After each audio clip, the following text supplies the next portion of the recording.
கர்த்தருடைய மகா பரிசுநாமத்துக்கு சூத்திரமும் மகிமையும் உண்டாவதாக.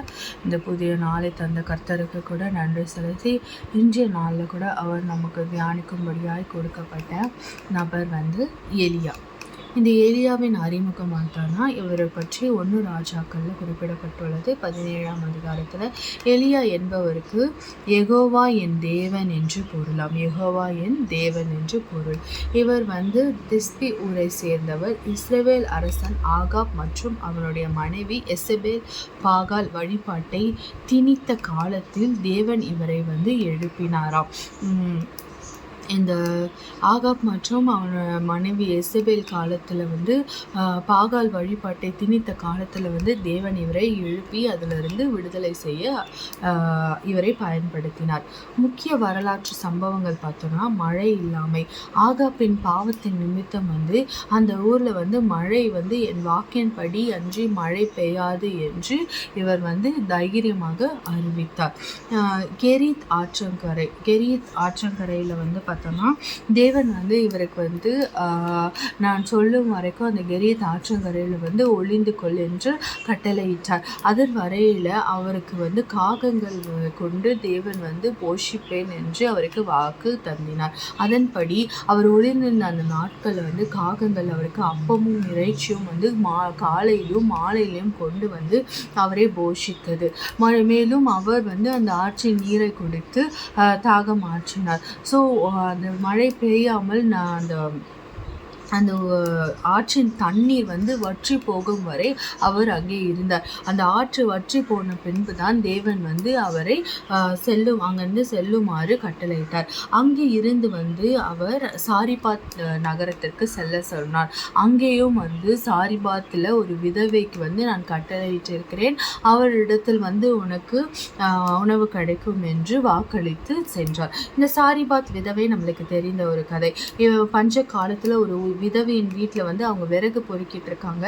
அப்போ இவர் சென்று தனக்கு அப்பம் தருமாறு கேட்டார். அப்போ அவங்க சொன்னது, இது எனக்கு இருக்கிறதே ஒரே பிடிதான், அதுலேயே எனக்கும் என் மகனுக்கும் அதை செய்து சாப்பிட்டு செத்துவிடும் அளவுக்கு எங்களோட வறுமை இருக்கிறது, அதுக்கு தான் இந்த விறகையே நான் பொறுக்கி கொண்டு போகிறேன் என்று சொல்கிறார். அப்போ எலியா நீ அதை செய்து நீ அதில் எனக்கு ஒன்று கொடுங்க, அதுக்கப்புறம் உங்களுக்கும் உங்கள் பிள்ளைகளுக்கும் நீங்கள் செய்யுங்க என்று கட்டளையிட்டார். அதன்படியே அவளும் செய்து அவருக்கு கொடுத்தார். அப்பொழுது நடந்த அதிசயம்தான், அவங்களுக்கு அந்த பஞ்சகாலம் முடியும் வரைக்கும் அவளுடைய வீட்டில் மாவும் அவளோட ஜாடியில் எண்ணெயும் குறையவே இல்லை என்ற அதிசயத்தை நாம் பார்த்தோம். இது தேவன் அவள் எலியாவுக்கு செய்தது நிமித்தம் அவளுக்கு கட்டளையிட்ட ஆசீர்வாதமாக இருந்தது. மேலும் அதோடு மட்டும் நிறுத்தி விடாமல் இந்த சாரிபாத் வீட்டில் எலியா இருந்த பொழுது அவளோட மகன் இறக்க நேர்ந்தது. அவன் இறந்தே போகிறான். அப்போ இந்த சாரிபாத் எலியாவை பார்த்து, ஏன் எனக்கு இது நடந்தது, நீ தேவனுடைய மகன் தானே, நீங்கள் இங்கே இருக்கும் போது இப்படி நடந்ததா என்று எல்லாம் கேட்கும்பொழுது இந்த எலியா என்ன பண்ணாருன்னா அந்த செத்த மகனை கொண்டு போய் ஒரு படுக்கையில் போட்டு அவர் உருக்கமாக ஜெபிக்க ஆரம்பித்து அவரோட ஜெபத்தின் பலனாக அந்த மகன் செய்யப்பட்டவன் உயிர்ப்பிக்கப்பட்டார். அதன் மூலம் சாரிபாத் அதனாலையும் ஆசீர்வதிக்கப்பட்டார். பாருங்க, தேவனுடைய மகனுக்கு உதவி செய்தல் மூலமா அவளுக்கு பஞ்ச காலம் முடியும் வரை அவள் வீட்டில் எண்ணெயும் மாவும் குறையவே இல்லை. அதே போல உயிர் இழந்த தன்னோட மகன் உயிர் பெறும் செய்யும்படியாய் தேவன் கிருபை புரிந்தார். மற்றும் கர்மேல் மலை சவால். இங்க நம்ம பார்த்தோம்னா இந்த 450 பாகால் தீர்க்க தரிசிகள் சந்தித்தனர். அவர்கள் என்ன பண்ணாங்கன்னா ஒரு பலிப்பிடத்தை உண்டாக்கி அதில் அந்த பலியின் மிருகத்தை வைத்து வானத்திலிருந்து அக்கினி இறங்க செய்வோம் என்று அவங்க ஆர்ப்பரிச்சாங்க. அவங்க வானத்தில் அக்கினி வரும்படியாக தாங்கள் தேவன் மெய்யான தேவன் என்று நிரூபிக்கும் வகையில் இந்த 1 ராஜாக்கள் 18 பார்க்கும்பொழுது அவர்கள் அவ்வளவாய் ஆர்ப்பரித்து அவங்களை கத்தியால் ஈட்டியால் கீறி ரத்தம் வரும் அளவுக்கு செய்தனர். ஆனால் என்ன செஞ்சோம் ஒரு பிரயோஜனமும் இல்லை. ஏன்னா அவங்க உண்மையான தேவன் கிடையாது. அதை அவங்க உண்மையான மெய்யான தேவனை அவங்க வணங்கவே இல்லை. ஸோ அவங்க அவ்வளோ பண்ணியும் அவங்களுக்கு ஒன்றுமே நடக்கலை. ஆனால் எலியா வந்து ஒரு பலிப்பிடத்தை கட்டினார். அந்த பலிப்பிடத்தை வந்து தண்ணிலால் நினச்சாரு.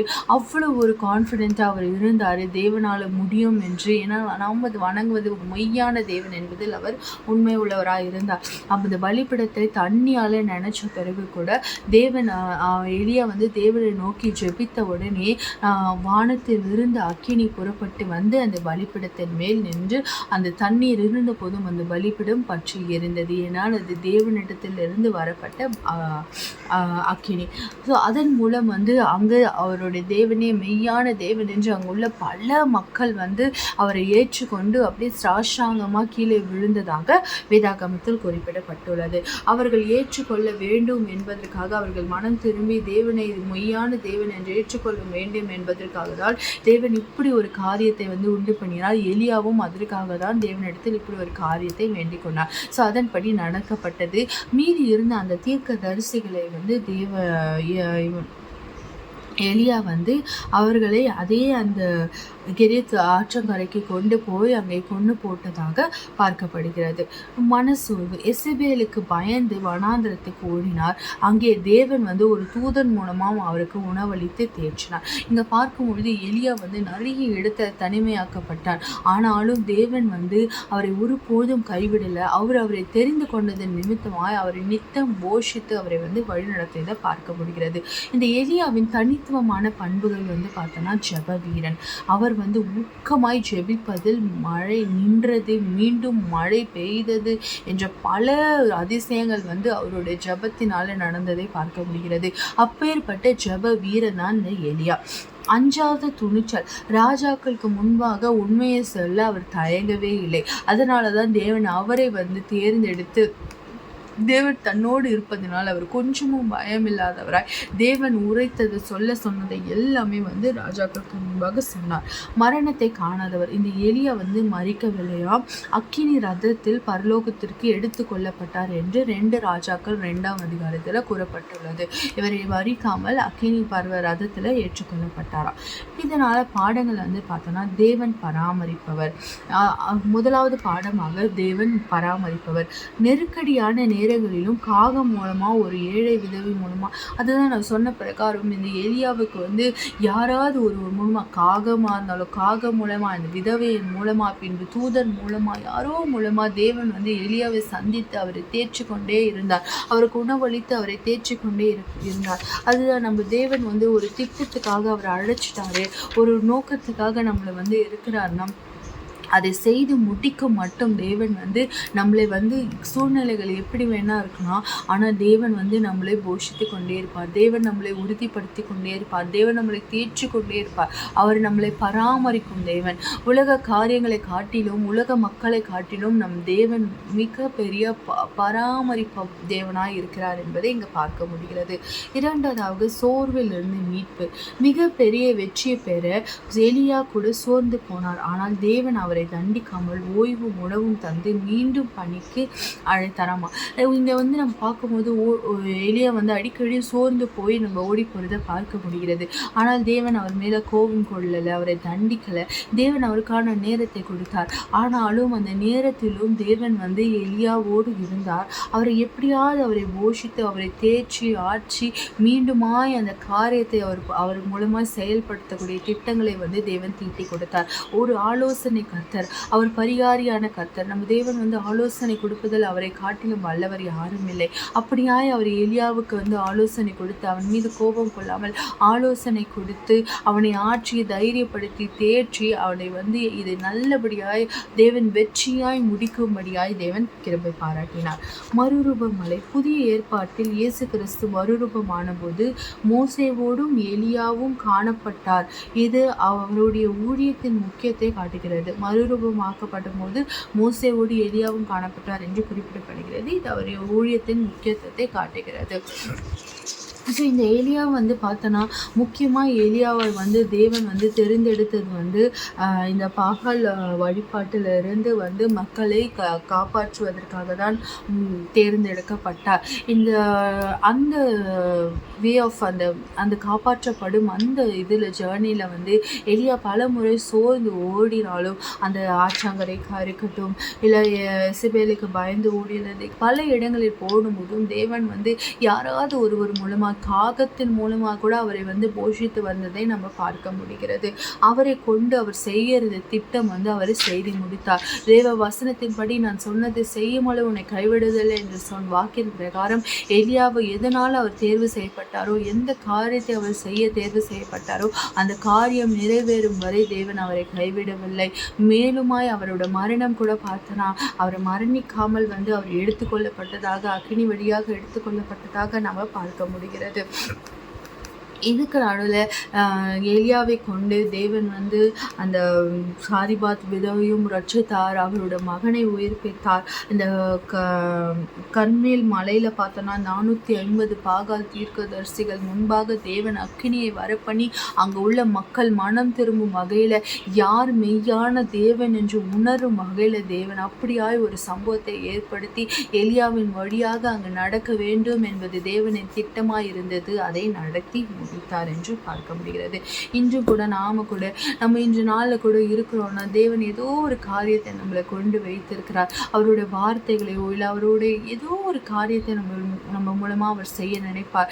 ஏதோ ஒரு சான்ஸ் நம்மளுக்கு கிடைக்கும். அவருடைய வார்த்தையை பகிர்வதற்கு, அவருடைய சத்தியத்தை பகிர்வதற்கு நம்மளுக்கு வாய்ப்பு கிடைக்கும் போதெல்லாம் அதை வந்து நம்ம நிராகரிக்காமல், அவரை குறித்து நம்ம பார்ப்பவர்களிடத்த ஒரு 2 வார்த்தைகள் அவரை குறித்து சொல்வதன் மூலமாய் அநேக மக்கள் ரட்சிக்கப்படுவதற்கான வாய்ப்புகள் இருக்குது. அவர்களுடைய சோர்வுகள், அவர்களுடைய பாவங்கள், அவர்களுடைய மன வேண்டுதல்கள், குறைகள் எல்லாமே நிறைவேற்றப்படுவதற்கான ஒரு வாய்ப்பை ஏற்படுத்தி கொடுக்கும்படியாய் நம்ம பார்க்க வேண்டும். இந்த எலியாவை போல நம்ம ஜெப வீராங்கனிகளாக இருக்க வேண்டும். நம்ம ஜெபிப்பதில் வல்லவர்களாக இருக்க வேண்டும். நம்ம ஜெபிப்பதை வந்து நம்ம கற்றுக்கொண்டு நம்ம ஜெப வீராங்கனைகளாக இருந்தோம் என்றால் மீதியானவைகளை தேவன் நம்மளுக்கு ஆலோசனை கர்த்தராய் இருந்து நம்மளை ஆலோசித்து அவர் வழி நடத்துவார். அவர் நம்மளை ஆலோசித்து வழி நடத்தும் பொழுது நிச்சயமாய் அதில் வெற்றி மாற்றமே இருக்குமே தவிர ஒரு பொழுதும் நம்ம அது தவறான வழியில் நம்மளை கொண்டு போய் சேர்ப்பதோ, நம்ம மனம் ஒடிந்து போகும் வழியில் கொண்டு போய் சேர்ப்பதோ இருக்காது. ஏன்னா ஆலோசனை கர்த்தர் அவர் வந்து பெரியவர், ஆலோசனை தரும் கர்த்தர் பெரியவர். அவர் நம்ம கூட இருக்கும் பொழுது நிச்சயமாய் வழிகள் வந்து வெற்றிக்கான வழிகளாக இருக்குமே தவிர தோல்விக்கான வழிகளாய் ஒருபோதும் இருக்காது என்று நம்ம விசுவாசிக்கணும். ஜெபிக்கலாமா? அப்பா, நேற்றும் இன்றும் மாறாத நல்ல தகப்பனே, இந்த நல்ல வேலைக்காய் கூட ஜெபிக்கிறேன் அப்பா. அப்பா, இதோ இந்த வேலையில் கூட அப்பா, இந்த எலியாவை குறித்து நாங்கள் தியானிக்கும்படியா நீர் தந்த இந்த சிறிய அப்பா நேரத்திற்காக நன்றி ராஜா. அப்பா, நாங்கள் தியானித்த பிரகாரம் அப்பா எலியாவை போல அப்பா நாங்கள் ஜெப வீரர்களாக இருக்கும்படியாக எங்களை நீர் பயன்படுத்துங்க ராஜா. அப்பா, எங்கள் ஜெபத்தின் மூலமாய் வல்லமைகள் நடக்கும்படியான அப்பா வல்லமையான ஜெபங்களை நாங்கள் ஜெபிக்கும்படியாக எங்களை பயன்படுத்துங்க அப்பா. நீர் எங்களுக்கு ஆலோசனை கர்த்தராய் இரும் அப்பா. உங்களோட ஆலோசனை அப்பா நாங்கள் அப்பா கேட்கும் தன்மை உடையவர்களாக நாங்கள் இருக்கும்படியாக எங்களை நீர் சுத்திகரிங்க ராஜா. உங்களுடைய ஆலோசனையை நீர் கொடுக்கும் பொழுது அப்பா அதை நாங்கள் உணர்ந்து கொண்டு அதன்படி நடக்கும்படியான அப்பா ஞானத்தினால் எங்களை நிரப்பியறலுங்க. உங்களுடைய ஆவியின் ஞானத்தினால் நாங்கள் நிரப்பியறலுங்க அப்பா. உங்களுடைய ஆலோசனையை கேட்கும் பிள்ளைகளாக நாங்கள் இருக்கவும் அப்பா அதன்படி செய்வதன் மூலமாக அப்பா நாங்கள் ஆசீர்வதிக்கப்படுவோம். பலருக்கு நாங்கள் ஆசீர்வாதமாக இருக்கும்படியாக எங்களை நீர் மாற்றி போடுங்க ராஜா. அப்பா, இதுவும் இந்த நாளில் கூட அப்பா நாங்கள் அப்பா இந்த அப்பா எலியாவை போல அப்பா நாங்கள் ஜெப வீரர்களாய் மாற்றப்பட வேண்டும் அப்பா. நாங்கள் பல முறை சோர்விற்று போயிருக்கலாம் அப்பா. ஆனால் தேவனப்பாய் நீர் எங்களை கைவிடலை, அழைத்தவர் எங்களை கையே விடலை ராஜா. நீர் எங்களை மீண்டும் மீண்டுமாய் அப்பா கையை பிடித்து கொண்டு வந்து நிறுத்துகிறீர். அதற்காக உமக்கு நன்றி அப்பா. நன்றி ராஜா, உமக்கு கொடானு கொடி நன்றி அப்பா. அப்பா, நீர் தொலைந்த ஆடுகளை போல எங்களை தேடி கொண்டு வந்து மார்போடு அணைத்துக் கொள்கிறீர் அப்பா. நாங்கள் சோர்விற்று போனாலும் நீர் எங்களுக்கு பலனியும் அப்பா ஜீவனியும் தந்து நீர் எங்களை ஆற்றி தேற்றி மீண்டுமாய் அப்பா எங்களோட திட்டத்திற்காக எங்களை நீர் கொண்டு வந்து சேர்க்கிறீரப்பா, அதற்காய் நன்றி.